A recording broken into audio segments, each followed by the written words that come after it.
제18장 바울의 순전한 겸손.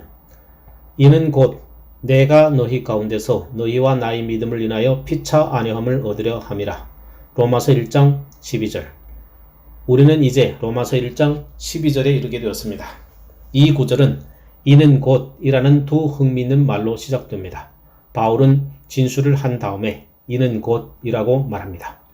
사도는 내가 이 점에 관해서 세심한 주의를 기울이고 싶다고 말합니다.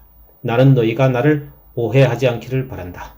내가 너희 보기를 심히 원하는 것은 무슨 신령한 은사를 너희에게 나눠주어 너희를 경고케 하려 함이니 이는 곧 내가 너희 가운데서 너희와 나의 믿음을 인하여 피차 안위함을 얻으려 함이라. 이 부분은 분명히 앞에서 다른 문제를 수식하는 것이라는 의미에서 앞의 문제의 연속입니다. 그리고 이 작은 표현인 이는 곧 이란 말은 흥미있는 표현이요. 우리가 그 점을 유심히 살펴보아야 합니다. 우리가 이 특별한 대목을 숙고하기 시작할 때 바울이 어떤 교리를 다루겠다고 노골적으로 천명한 적은 없지만 우리가 그것을 볼 정도로 충분히 지혜롭다면 이 대목이 교리로 가득 차 있다는 것은 사실임을 지적한 바가 있습니다. 사도는 실로 자기 편지를 받는 사람들과 진실로 정상적인 관계에 자신을 놓고 있습니다. 그리고 언뜻 보기에는 단순한 인사치레처럼 보이는 것을 다루고 있습니다. 그러나 교리가 어느 곳에서나 은근히 깔려 있으며 거기에 심오한 교리가 있다는 것을 우리는 알아보았습니다. 우리는 여기서도 그와 같은 것을 발견할 것입니다. 이는 곧 이라는 두 마디 말로써 사도가 진정으로 말하고자 하는 의도가 무엇인지를 알면 그것을 발견하게 될 것입니다. 아마 그것을 더 낮게 번역하였더라면 이러할 것입니다. 이는 곧 너희와 나의 믿음으로 각자 서로 용기를 얻게 하기 위함이다. 그렇게 하는 것이 훨씬 더 낮게 표현하는 것이라고 생각합니다. 그러면 사도는 무엇을 말하고 있습니까? 그는 무엇보다 먼저 자기가 앞에서 진술한 내용을 규정하고 있습니다. 그러나 다만 그들이 바울이 자신을 알아달라고 스스로를 추켜 세우고 있는 것으로 생각하지 않을 정도로만 규정해주고 있습니다. 마치 바울이 그들을 얼러대면서 나는 위대한 사람이요 위대한 사도이며 너희는 그저 평범한 교회 지처들이다.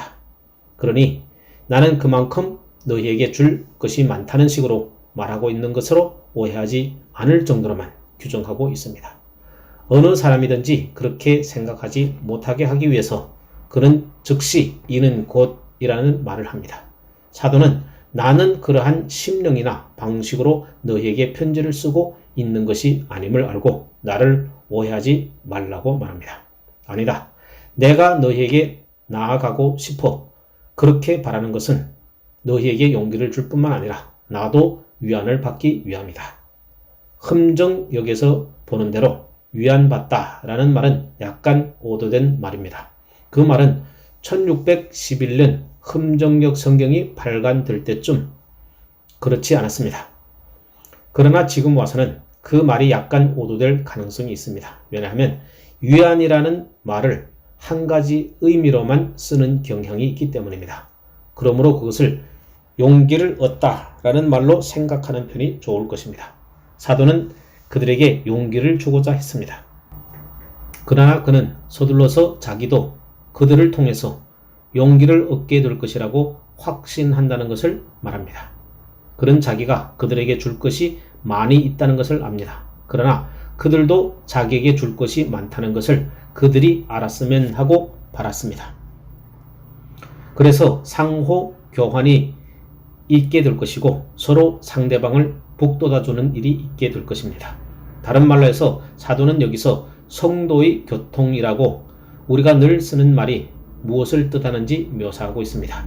자기는 로마 사람들에게 큰 자극을 주는 존재일 뿐만 아니라 그들로부터도 자기가 큰 자극을 얻게 될 것이라는 것을 로마에 있는 신자들에게 확증하고 있습니다. 그 격려는 그의 인격 전체에 영향을 미칠 것이고 그의 의지와 마음과 믿음에 영향을 미칠 것입니다. 사실 그의 전 존재에 영향을 미칠 것입니다. 바울은 바로 여기서 그것을 말하고 있는 것입니다. 그는 이 로마 그리스도인들과 함께 시간을 보낼 날을 진정으로 고대하고 있습니다. 그는 그러한 교제의 결과로서 자기 마음이 뜨거워질 것이고 자기의 행하는 일에 자극을 받을 것이며 그 일을 계속 해 나가라는 격려를 받을 것임을 매우 잘 압니다. 그는 자기의 기독교 신앙에 대하여 평상시보다 더 큰 확신을 얻게 될 것입니다. 바울은 이 단순한 이는 곧이라는 말을 통해서 그 모든 것을 함축하여 말하고 있는 것입니다. 사도가 그 말을 할 때 매우 진지하고 순전하게 말하고 있음을 인식하는 것은 우리에게 있어서 매우 중요합니다. 짐짓 겸손하는 채 하는 것도 아닙니다. 그저 세련된 모습을 보이느라고 그러는 것도 아닙니다. 은혜에 보답할 양으로 은혜로운 문구를 사용하는 정중한 어투도 아닙니다. 정말 글자 그대로의 뜻을 나타내고 있는 것입니다. 11절에서 쓴 그 내용 그대로의 의미를 갖고 그 말을 하고 있음을 이해해야 합니다. 11절에서 그는 자기의 능력에 대하여 매우 확신합니다. 여기서 그는 로마 그리스도인들을 방문할 때 이러한 상호 교제를 통해서 유익을 얻게 될 것을 동시에 확신하고 있습니다.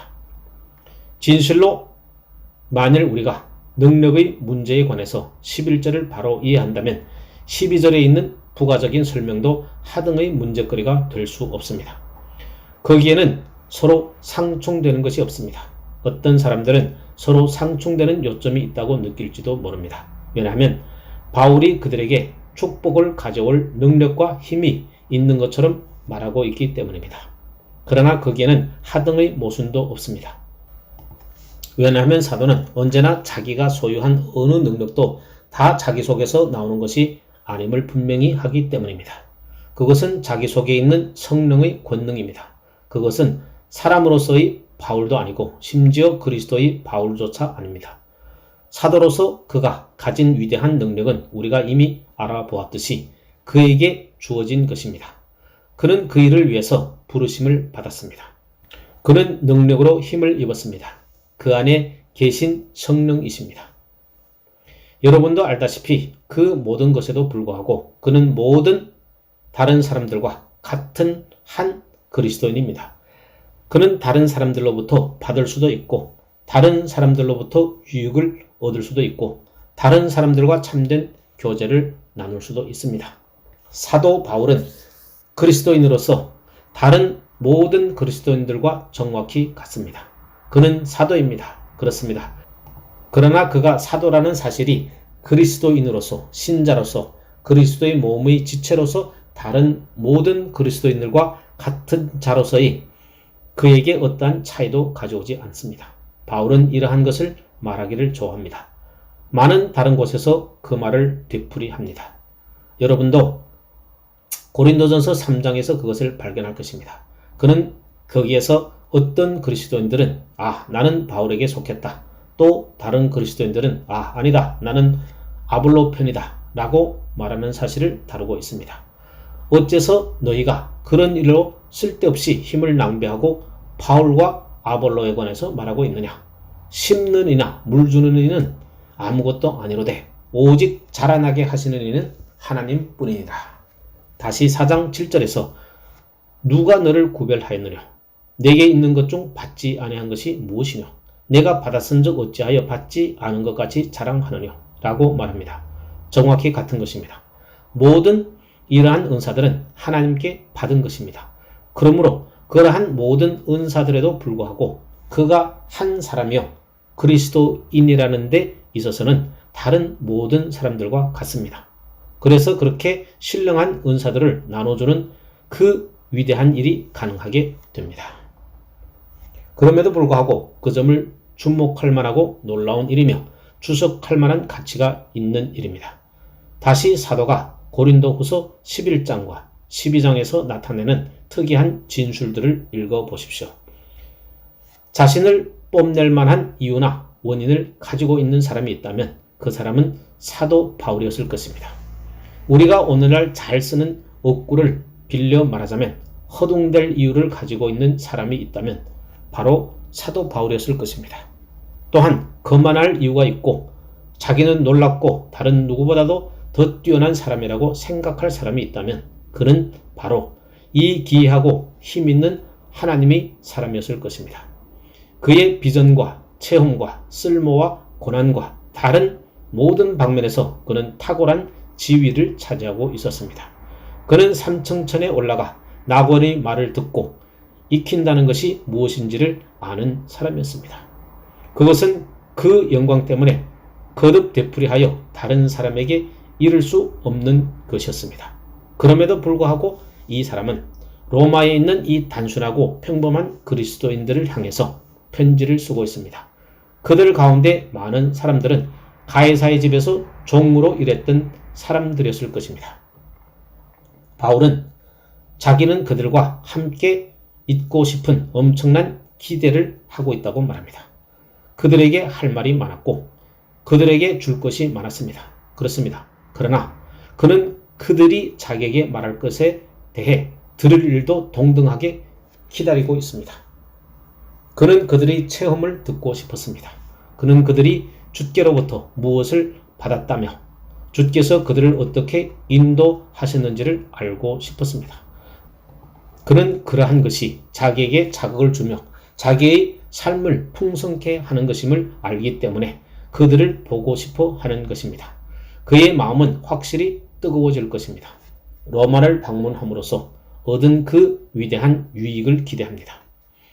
그 얼마나 놀라운 모습입니까? 그 얼마나 놀랍습니까?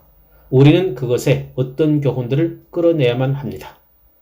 왜냐하면 현 시대의 그리스도 교회에게 말할 것이 많다고 느끼기 때문입니다. 우리는 먼저 우리 자신으로부터 시작합시다. 사도가 여기서 자신에 관해서 말하는 것으로 우리 자신을 비추어 보고 시험해 봅시다. 우리가 만나는 어떤 사람에게서 우리가 가장 기대하는 것이 무엇입니까? 바울이 그 로마에 있는 사람들에게서 기대하는 첫 번째 요점이 그들 안에 계신 성령이셨다는 것은 매우 명백합니다. 제가 뜻하는 바는 그들 속에 계신 성령이십니다. 그렇기 때문에 그는 그 로마의 신자들과 함께 있고 싶어 견딜 수 없습니다. 그는 그들이 자기와 똑같이 성령을 받았다는 것을 알았습니다. 그것은 어느 곳에서나 그가 바랐던 일입니다. 그가 에베소에 도착했을 때 제자들이 부르는 어떤 사람들을 발견하고 그들에게 무엇인가가 부족하다는 것을 대번에 느꼈습니다. 그래서 그는 그들에게 이렇게 말했습니다. 너희가 믿을 때에 성령을 받았느냐? 그는 그들이 성령을 받지 못했다는 것을 인식했습니다. 그래서 그들에게 그러한 질문을 던진 것입니다. 그는 그 일에 대해서 얼마나 예민하였습니까? 그는 만나는 모든 사람들에게서 바로 그 점을 살펴보았습니다. 그는 사람들의 피부 색깔 같은 것이나 그들이 어떤 민족에 속해 있는지에 대해서는 전혀 관심을 두지 않았습니다. 또한 사회적인 지위나 위치에 대해서도 관심을 두지 않았습니다. 학교나 대학이나 그러한 곳에 관심을 두지 않았습니다. 그 시대의 대학이나 학교에 해당하는 것들에 관심을 두지 않았습니다. 그가 간절히 찾고 있었던 것은 바로 이것입니다. 하나님의 성령과 함께하는 형제가 있는가? 내가 그리스도 안에 있듯이 그리스도 안에 있기 때문에 교제를 나눌 수 있는 사람이 있는가? 그것이 바로 사람들을 가늠하고 판단하는 그의 방식이었습니다. 사람들을 만날 때 즉시 대번에 관심을 기울이는 것이 그것입니다. 그는 하나님의 성령의 임재와 나타남을 찾고 있었습니다. 그는 그리스도의 몸의 같은 동료 지체를 만나면 그것을 점검해 보았습니다. 그것이 빠진 다른 모든 문제는 철저하게 적당치 못했습니다. 그런 것들은 전혀 문제가 되지 않았습니다. 그것은 사도 바울의 심령의 문제만은 아니었습니다. 신약 성경 전체의 정신입니다. 신약 성경에서 바로 그보다 더 기이한 것이 없습니다. 그리스도에 대한 우리의 신앙을 이보다 더 잘 평가할 시금석이 없다고 생각합니다. 우리는 다른 사람들을 만날 때 무엇을 먼저 봅니까? 우리가 다른 사람들을 만날 때 그 사람에게서 무엇을 발견하고 기뻐합니까? 우리가 맨 처음 놓는 것이 무엇입니까? 그보다도 우리를 더 심오하게 하는 시금석이 없습니다. 저는 두 번째 진술로 나아가려 합니다. 사도는 다른 사람에게서 그 점을 찾아내느라고 애썼을 뿐만 아니라 그것을 발견하면 그는 그것을 크게 즐거워하였고 그것으로부터 유익을 얻어내었습니다. 물론 우리가 이 시점에서 강조하고 싶은 것은 어떤 단순한 그리스도인들이 어떠하든지 또는 아무리 낫든지 그런 문제로 삼지 않고 그들로부터 어떤 것을 얻어냈다는 것입니다. 그는 그들에게 말하는 것이 즐거웠고 그들을 살펴보는 것이 좋았습니다. 그 마음은 그들로부터 뜨거움을 입게 되었으며 그들을 통해서 자극을 받았습니다. 다시 이것이 신약의 어느 곳에서나 나타나는 진리입니다. 교회사를 통해서 수세기에 걸쳐오는 성도들 가운데 그 진리가 역시 드러납니다. 우리는 모든 그리스도인의 부류를 좋아합니까? 아니면 어떤 특별한 유형의 그리스도인들만 좋아합니까? 극히 이지적인 사람들만 좋아합니까? 아니면 어떤 모양으로 옷 입는 사람들을 좋아합니까? 외모적으로 어떤 사회적인 지위를 차지하고 있는 것 같은 그런 사람들을 좋아합니까? 저는 가끔 이러한 질문을 던집니다. 가장 고상하고 높아 보이는 비그리스도인과 여러 시간을 보내는 것보다 차라리 가장 비천한 그리스도인과 시간을 보내려고 합니까? 그것이 바로 시금석입니다. 만일 여러분이 선택권을 부여한다면 그 나라에서 가장 위대한 비그리스도인인 어떤 사람을 방문할 기회를 옆으로 제쳐놓고 마음으로 하나님의 은혜를 체험한 겸비한 그리스도인과 대화를 나누기 위해 나서겠습니까? 심령에 속한 문제를 말하면서 자기들이 경험했던 것을 여러분과 나눌 수 있는 그러한 겸비한 그리스도인과 대화를 하느라고 그런 기회를 제쳐놓겠습니까? 이 힘있는 사람, 사도 중에서도 가장 중요한 사도인 바울은 로마에 있는 이 비천한 사람들 옆에 좌석을 잡고 앉아서 얘기를 할 그날을 간절히 고대하고 있습니다. 왜냐하면 자기가 그것을 즐거워하게 될 것을 알기 때문에 그것이 그의 마음을 황홀케 할 것이기 때문입니다. 그 점은 세 번째 원리로 나아가게 합니다. 그것도 매우 중요한 교리입니다. 어떤 사람들은 주로 체험적입니다. 이 요점은 특별히 오늘날 중요합니다. 저는 여기서 기독교의 본질에 관한 전체 교리가 소개됨을 발견합니다. 저는 여기서 무엇보다도 사도들, 알려진 지도자들 가운데서 가장 위대한 기독교의 지도자들인 그 사도들과 현대 기독교의 지도자들 사이에 눈부시고 두드러진 대조를 발견합니다. 그러나 오늘날 로마 교황과는 얼마나 대조가 됩니까? 바울은 그들이 자기 말을 청종하고 싶어 한다면 기꺼운 자세로 말해 주었다는 식으로 말하지 않았음을 여러분은 주목해야 합니다. 여기서 그러한 것이 하나도 나타나지 않습니다. 그는 그들 가운데서 하나가 될 것이고 그들 가운데서 함께 삶을 영위할 것입니다. 그는 줄 뿐만 아니라 그들에게서 무엇인가 받고자를 소망합니다. 자기는 자기의 축복을 그들에게 나눠주기 위해서 로마에 있는 자들을 방문하고 싶어 한다고 말하고 있지 않습니다. 그 사람들이 와서는 위대한 사도의 축복을 받았다고 말하면서 나가도록 하기 위해서 그곳에 하고 싶어 한다는 식으로도 말하지 않습니다. 그는 어떤 예외적이고 독특한 방식으로 그리스도의 대리자라고 말하지 않습니다. 나의 친구들이요. 제가 이러한 것들을 언급하는 이유가 있습니다. 여기 교회가 알았던 중에 가장 위대한 사도가 있습니다. 그 사람을 살펴보십시오. 그는 겸비하고 온유하고 겸손합니다. 이는 곧 내가 너희 가운데서 너희와 나의 믿음을 인하여 피차 안위함을 얻으려 함이라. 그가 이러한 만남을 통해서 기도하는 것이 바로 그것입니다. 신약 성경 중 어느 곳을 보아도 교회 정치를 군주적인 개념으로 말한 적이 전혀 없습니다. 교황주의에 대한 암시나 기미가 전혀 나타나 있지 않습니다. 오히려 그 정반대입니다. 교황주의는 로마 제국에서 비로온 것입니다. 그것은 기독교와 아무런 상관이 없습니다. 그것은 성경의 억지를 가한 것에 불과합니다. 제가 교황주의에 대해서 그러한 느낌을 가지는 것은 교회의 참된 부흥을 가장 크게 방해하는 것이 언제나 그런 류의 것이었다는 확신이 가면 갈수록 더 들기 때문입니다. 안타깝게도 그리스도인이 된 콘스탄틴이라는 황제가 로마 제국을 기독교국으로 선포할 때 그 교황주의 시대가 열려지게 된 것입니다. 정말 안타깝습니다. 교회가 세상과 타협했다는 말입니다. 사람들이 멀리서만 떨어져 볼 수 있는 귀인들과 주와 경들과 위대한 큰 사람들에 대한 이 모든 개념이 교회 안으로 밀려 들어왔습니다. 그래서 그러한 사람들은 축복을 나눠줄 수만 있고 어떤 것도 받을 필요가 없는 것처럼 보입니다. 여기서 제시되는 것과는 전혀 다른 그것입니다.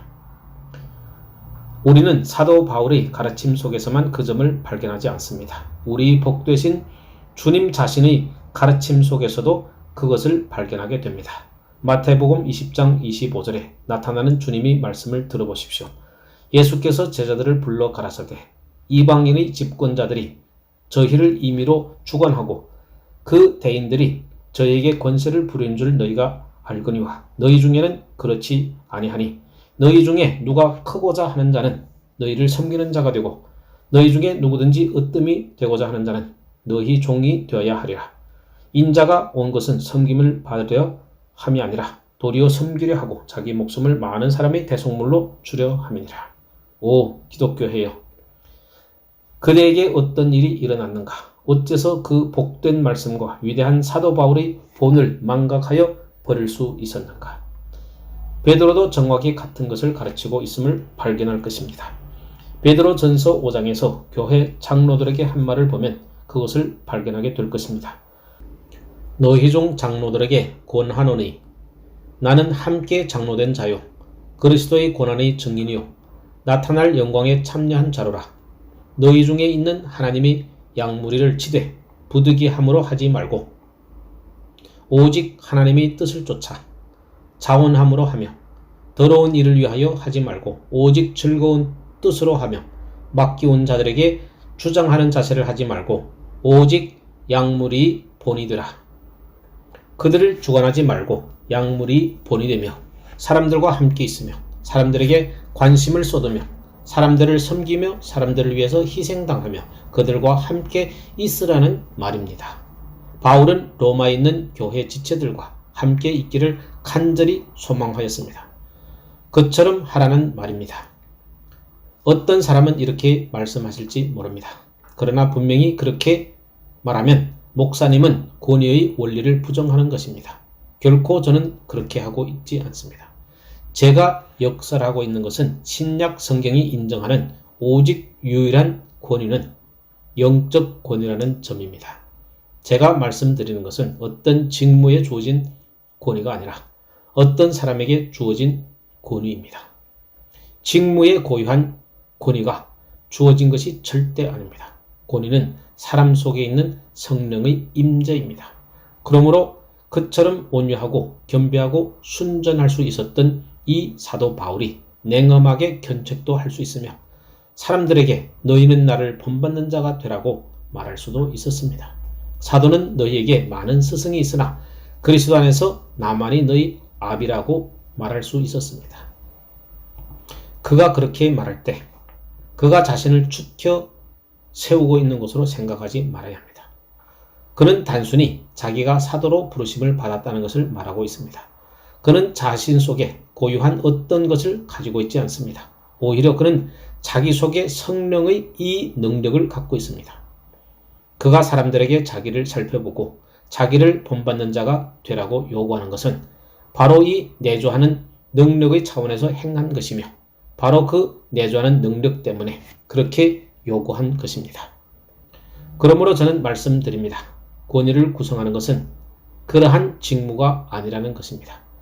권위는 인격 속에 있는 성령 자신의 권위입니다. 그렇기 때문에 오늘날 전체 기독교가 직면하고 있는 가장 큰 난제들 중 하나가 바로 이 시점에서 발견됩니다. 영국에서 어떤 의미에서 지난 19세기 30년간의 소위 앵글로 카톨릭 운동이라는 것이 시작되었습니다. 그것은 케이블 뉴먼, 퓨지나 그 밖의 다른 사람들에 의해서 시작된 운동입니다. 그들이 난제는 무엇입니까? 그들이 주장하기를 기독교는 기독교회가 마땅히 처해야 하는 위치에 서 있지 못하고 늘상 해왔던 대로 행하지 못하고 있다는 것입니다. 우리는 이 점에 대해서 어떻게 할 수 있습니까? 우리가 권위를 찾고 교회가 그 권위를 도로 찾게 하려면 어디서 그것을 얻을 수 있습니까? 그들이 저지른 큰 실수는 권위를 회복하는 길은 목회자들이나 설교자들을 사람들로부터 떨어지게 하고 그 설교자나 목회자에게 권위를 둘러주고 어떤 의복을 입히고 그를 성장시켜주는 것, 다시 말하면 그의 직무를 높여주는 것이라고 주장하는 데 있습니다. 사제, 그를 아버지라고 부르라. 그에게 특별한 권위를 주라는 식입니다. 그들은 사제의 권위를 세웠습니다. 그럼으로써 교회의 권위의 능력과 교회의 설교를 회복하려고 시도했던 것입니다. 그러나 그것은 이 로마서 1장 12절에서 나오는 말씀을 얼마나 철저하게 오해한 것입니까? 내가 너희 보기를 심히 원하는 것은 무슨 신령한 은사를 너희에게 나눠주어 너희를 견고케 하려 함이니 이는 곧 내가 너희 가운데서 너희와 나의 믿음을 인하여 피차 안위함을 얻으려 함이라. 사도 바울을 따로 떼어 사람들과 격리시킬 필요가 없었습니다. 그를 어떤 의복을 입혀 또는 어떤 다른 여러 가지 것으로 그를 꾸며줄 필요도 없었습니다. 그는 어떤 위대한 주권이나 큰 능력을 가지고 있다는 인상을 끼침으로써 권위를 입게 할 필요도 없었습니다. 아닙니다. 그는 사람들 중에서 자리를 차지할 수 있었습니다. 그런데도 불구하고 사람들은 모두 다 그가 성령의 능력의 권위로 충만한 사람임을 알았습니다. 그는 외부로부터의 어떤 도움도 필요하지 않았습니다. 그의 능력은 오직 성령의 능력과 나타남이었습니다. 그래서 그는 그 사람들과 함께 섞여 있을 수 있었으며 사람들 중에서 한 사람이 될 수가 있었습니다. 거기에는 어떤 위험이나 모험이 전혀 없었습니다. 그것은 영감의 권위였습니다. 곧 성령 자신의 권위가 그를 붙잡아 주었습니다. 만일 여러분이 기독교의 역사를 읽어본다면 언제나 그랬다는 것을 발견할 것입니다. 조지 휘필드의 권위도 성령 충만한 데 나타나 있습니다. 그가 가서 설교하는 곳마다 사람들은 그 권위를 느꼈고 수천의 사람들이 그를 따라 몰려들었습니다. 그러나 감독들은 그러한 권위를 가지고 있지 못했습니다. 그래서 휘필드가 설교하지 못하게 하려고 무진 애를 썼습니다. 그들은 그가 규칙을 무너뜨리고 있다고 주장했습니다. 그는 규율에 따르고 있지 않다. 그는 가서 설교할 권위가 없다는 등으로 말했습니다. 그에 대한 답변은 그 권위가 충만하게 드러났다는 것입니다. 사람들이 죄책감을 느끼고 구부러져서 구원을 위해 울부짖었습니다. 그리고 수천의 사람들이 거듭나게 되었습니다. 오랜 세기들 동안 그러한 일들은 언제나 그러한 양상을 띠고 나타났습니다. 오, 나의 친구들이여, 이보다 더 중요한 것이 어디 있겠습니까? 오늘날 전체 경향은 1830년의 오류를 되풀이하는 것입니다. 사람들은 말했습니다. 상황을 보라. 정말 수많은 사람들이 교회 밖에 있다. 그 원인은 무엇인가? 교회의 권위가 없기 때문이다. 교회가 여러 분파들과 교파들과 교단들로 나누어져 있다. 그렇게 말하면서 사람들은 이제 우리가 그 모든 교회를 합하는 것밖에 다른 길이 없다고 말했습니다. 우리는 큰 맘모스 교회를 만들자. 그러면 권위와 능력을 갖게 될 것이다. 이것이 여기서 우리가 숙고하고 있는 교훈과 전적으로 상충되는 것입니다. 성경에서 말하는 영적 권위는 그런 식으로 오는 것이 아닙니다. 전혀 그렇지 않습니다. 성령으로 충만한 한 사람이 그러한 방식으로 힘있게 하나님께 사용될 수 있습니다. 그러나 성령이 없는 조직된 교회는 사용될 수 없습니다. 바울은 성령의 권능을 알았습니다. 그럼에도 불구하고 그는 가장 비천한 그리스도인으로 회중석에 함께 앉아서 노예들과 종들과 교제할 수 있었으며 내가 너희와 함께 있는 것이 좋다고 말할 수 있었습니다. 나는 우리가 함께 누렸던 이 교제 때문에 더 좋은 느낌이 든다. 내 마음은 뜨거워졌고 내 믿음은 강해졌다. 5. 기독교회가 바로 이 사도적이고 원시적인 신약의 모본으로 돌아가기만 한다면 얼마나 좋겠습니까? 저는 이 제목에서 다룰 마지막 요점에 이르게 되었습니다. 분명히 여기서 우리는 교회를 하나의 교제로 보는 매우 놀랍고 두드러진 묘사를 대하게 되는 것입니다. 교회는 언제나 하나의 교제로 존재해야 합니다. 여기서 다시 우리가 착안하지 못하는 점을 발견하게 됩니다. 교회는 한 사람이 모든 일을 하고 다른 사람은 아무것도 하지 않는 그런 장소가 되어서는 안 됩니다. 교회는 한 사람만이 말하고 다른 사람들은 듣기만 하는 그런 곳이 아닙니다. 물론 교회의 목회가 그러한 부분을 가지고 있습니다. 그러나 그것만이 교회는 아닙니다. 분명히 사도가 여기서 말하는 바 상호 교환이 있어야 합니다. 그 점은 교회의 복락과 본질과 진수를 위해서 사활적으로 중요한 요점입니다. 바울은 말합니다. 이는 곧 내가 너희 가운데서 너희와 나의 믿음을 인하여 피차 안위함을 얻으려 함이라. 나는 너희 중에 줄 것이 있고 너희는 또한 내게 줄 것이 있다. 양편 모두에게 주고받는 것이 있게 될 것이다. 다른 말로 해서 사도는 여기서 사람들의 믿음이 매우 중요하다는 것을 말합니다. 그리고 그 점은 교회 생활에서 매우 분명한 위치를 차지하고 있다고 말하고 있습니다. 베드로도 베드로후서의 맨 처음 구절에서 정확히 같은 것을 말하고 있습니다. 그의 편지를 받는 사람들은 보배로운 믿음을 우리와 같이 받은 사람들이었습니다. 그는 사도입니다. 그는 믿음을 가졌습니다. 그렇습니다. 그런데도 이 자기가 알지 못하는 다른 그리스도인들, 흩어진 나그네들, 바로 그들이 같은 믿음을 가졌습니다. 요한도 역시 같은 방법으로 썼습니다. 내가 어째서 이 편지를 쓰고 있는지 아느냐? 그는 묻습니다. 우리가 보고 들은 바를 너희에게 전함은 너희로 우리와 사귐이 있게 하려 함이니 우리의 사귐은 아버지와 그 아들 예수 그리스도와 함께 함이라. 그렇습니다. 그들도 같은 교제를 가져야 합니다. 그들은 이 장엄한 상호 관계에 참여해야 합니다. 교회에 대한 전체 신약 개념은 이 교제의 차원 속에 있습니다. 그 속에서 설교자의 믿음뿐만 아니라 교회 지체가 되는 각 개인의 믿음에게도 분명한 강조점이 주어져 있습니다. 분명히 그것이 그러하다면 이 믿음은 어떻게 해야만 모습을 드러나게 됩니까? 바울이 어떻게 해서 로마 그리스도인들에게 용기를 얻고 위안을 받았습니까? 그들의 믿음이 그들의 삶의 방식을 통해서 드러날 것이고 사실 그랬습니다. 그 사람들에게 어떤 일이 일어났다는 것을 다른 사람들도 알았습니다. 그들은 더 이상 늘 자기들이 살아왔던 방식대로 살지 않습니다. 그들의 삶에 무엇인가가 변화가 일어났습니다. 그것이 바로 그들이 가진 믿음의 증표입니다. 사도는 크게 애쓰고 크게 성공했음에도 불구하고 그런 류의 증거를 보고서 용기를 얻게 되었습니다. 그는 로마에 간 적이 없었습니다. 그는 여러 집에 들어가면서 모이는 이 작은 무리의 모임을 가서 보기를 간절히 갈망하고 있었습니다. 이 사람들은 하나님의 은혜로 취함을 입어 믿음의 은사를 받은 사람들입니다.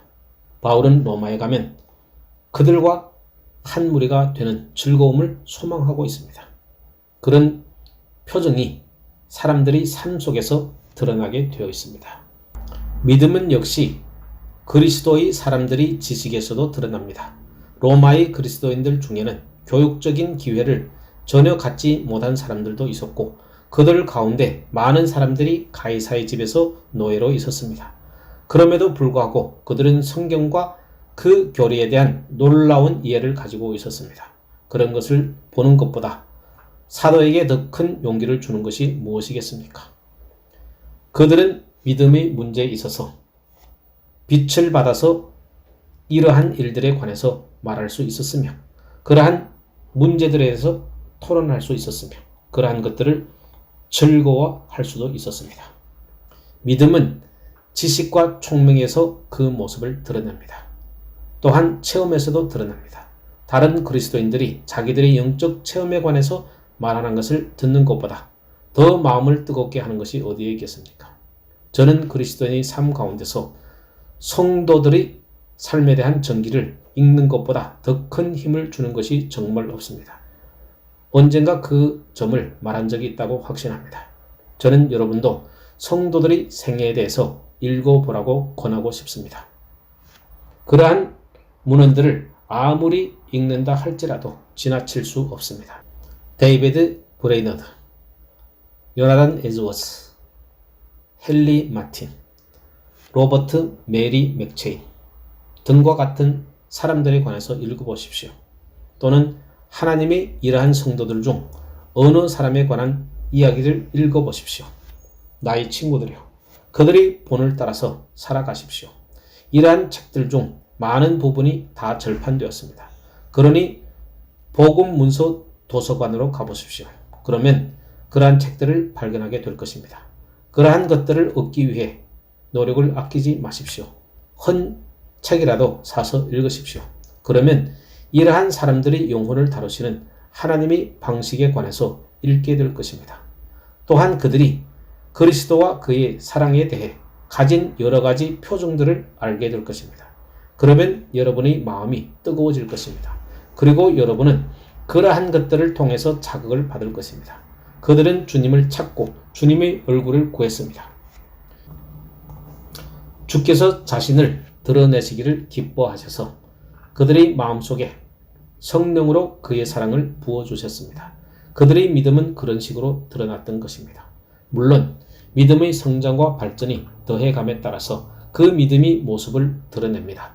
목회자나 사역자에게 있어서 자기 사람들이 은혜와 주님을 아는 지식 안에서 눈에 보이게 자라나는 것을 보는 것보다 더 큰 격려가 없습니다.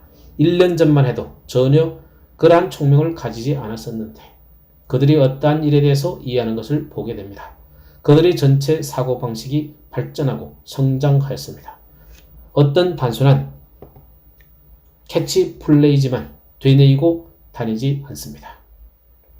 그들은 교리들을 깊이 연구하고 그 속에 뿌리를 박았고 어떤 것을 붙잡고 있습니다. 이러한 일이 일어나는 것을 바라보는 것은 큰 특권입니다.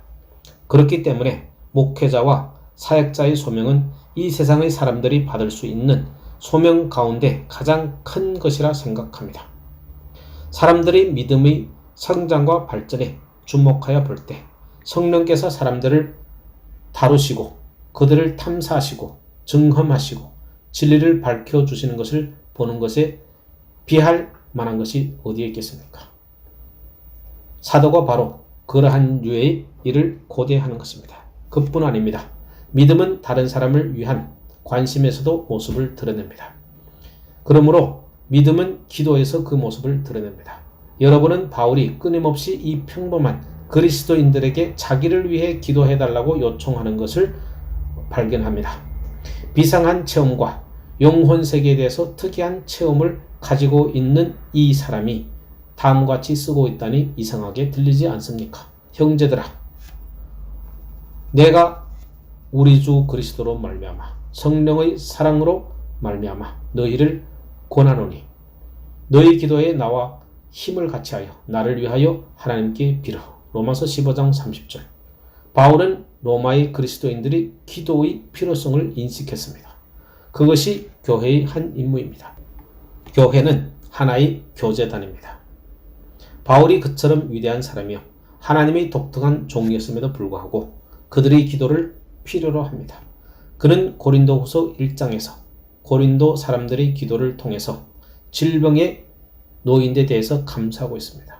빌립보 사람들에게도 앞으로 나에게 어떠한 일이 일어날지 알지 못하지만 내 기도뿐만 아니라 너희 기도의 결과로 내가 다시 풀려나게 되어 너희를 방문하게 되는 것이 하나님의 뜻일지도 모른다고 말했습니다. 그는 그들대로 기도해달라고 부탁합니다. 그는 이러한 여러 가지 방식으로 로마에 가고 싶어합니다. 그들의 믿음을 보고 너희와 나의 믿음을 인하여 피차 안위함을 받기 원합니다. 다른 말로 해서 이제 한 교리에 대하여 이 정도로 말씀드리면서 그 문제를 다음과 같이 표현하고 싶습니다. 오늘날 그리스도인들이 직면한 가장 큰 위험 중의 하나는 교회들 대신 운동들의 차원에서 생각하려는 것입니다. 신약에서는 언제나 교회들입니다. 우리의 경향은 운동들을 위해서 나아가려고 합니다. 그래서 빈번히 그 운동들 속에 말하자면 방관자에 지나지 않습니다. 모든 일이 다른 사람들이 합니다. 오늘날 삶 속에서 그와 같은 양식이 드러납니다. 사람들은 스스로 스포츠를 즐기지 않습니다. 그들은 다른 사람들이 게임을 하는 것을 보고만 있습니다. 교회 안에서도 역시 그러합니다. 우리는 그저 구경꾼들에 불과합니다. 우리는 앉아서 다른 사람들이 모든 것을 하도록 하고 그저 바라보기만 합니다. 그러나 그래서는 안 됩니다. 여기에서 사도가 그려주는 그림은 사람들이 체험들과 사상들과 이해들을 서로 교환하며 상호 주고받으며 서로 도와주며 모두 다 이 일에 함께 참여하는 그림입니다. 더 나아가서 초대교회 때부터 지금까지 교회에서 일어난 모든 부흥에 대한 역사마다 이 모든 요점을 확증하고 실증한다는 것을 발견하게 될 것입니다. 하나님의 성령의 참된 역사가 나타나는 곳마다 그리스도인들이 이러한 방식으로 때로 몰려와 모이고 교제를 나누게 됩니다. 예를 들어서 메도디스트 그룹의 모임이나 초기 그와 비슷한 공회들의 모임 같은 것 말입니다. 그것은 한결같습니다. 여러분은 언제나 그 점을 발견합니다. 끼리끼리 서로 모이기 때문에 그러한 일은 불가피합니다. 죄악과 수치의 세상에서 서로 같은 종류끼리 서로를 필요하게 됩니다. 그리스도인들은 언제나 함께 모여서 이러한 일들에 대해 이야기하기를 좋아했습니다. 그리고 서로를 도와주고 서로를 고무시켜 주고 싶습니다. 그들의 마음이 뜨거워지고 느낌이 살아나고 그들의 정신이 고취됩니다. 그래서 큰 교제를 통해서 여러분과 저는 너희와 나의 믿음을 인하여 피차 안위함을 얻고 싶어합니다. 우리는 함께 하나님에게 속한 일들을 즐거워합니다. 우리는 함께 그분에게 기도합니다. 그의 축복이 우리 모두에게 내려옵니다. 그래서 교회는 부흥되고 부흥된 교회는 복음 전도의 난제를 풀어나갑니다. 하나님께서 우리에게 은혜를 주사 사도가 이는 곳이라고 말할 때 그 생각 속에 있었던 모든 것을 잘 이해하시기 바랍니다. 나뿐 아니라 너희도 내 믿음뿐만 아니라 너희 믿음도 더하게 하려는 그의 의도를 이해할 수 있게 되시기를 간절히 바랍니다. 아멘.